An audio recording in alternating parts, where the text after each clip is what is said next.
Сара беше мажена за Аврам. Таа живееше во убав шатор и сакаше да готви на големиот оган. Секоја вечер таа ги гледаше звездите на небото.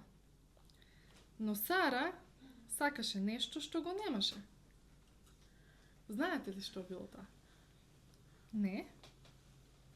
Таа сакаше бебе.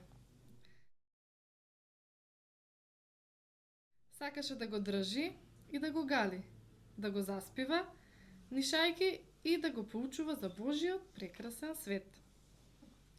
Бог му вети на Аврам дека ќе има син. Но, секоја година неговата жена Сара се повеќе старееше.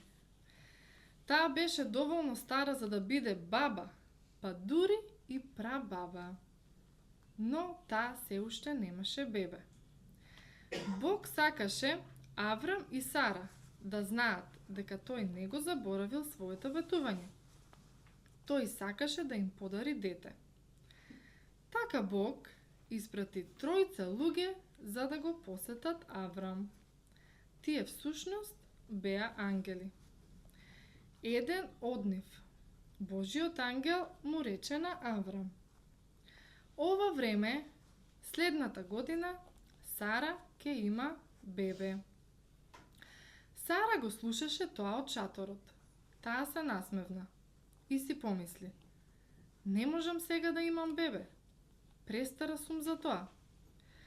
Божиот ангел му рече на Аврам: ништо не е невозможно за Бог. Следната година Сара ќе има бебе. Во тој момент Сара требаше да направи важен избор.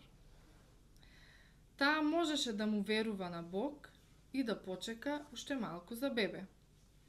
Или можеше да мисли дека е невозможно Бог да ѝ даде бебе. Што направи Сара? Не веруваше. Не веруваше во Божјото ветување, така?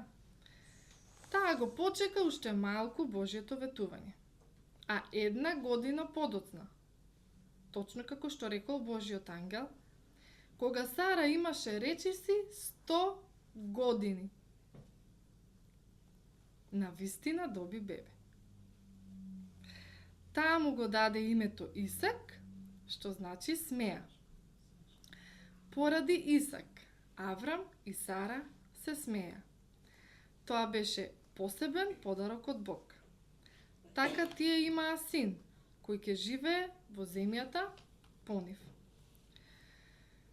Бог може да прави работи што изгледаат невозможни.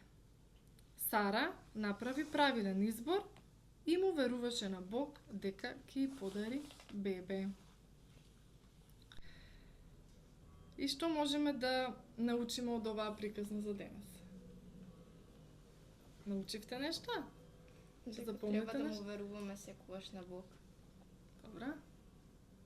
Дека, значи, во животот ќе ни дојдат многу тешки ситуации и можеби ситуации за кои што не сме помислувале дека ќе ни се случат, но треба да му се предадиме на Бог и Бог секогаш го има најдоброто решение.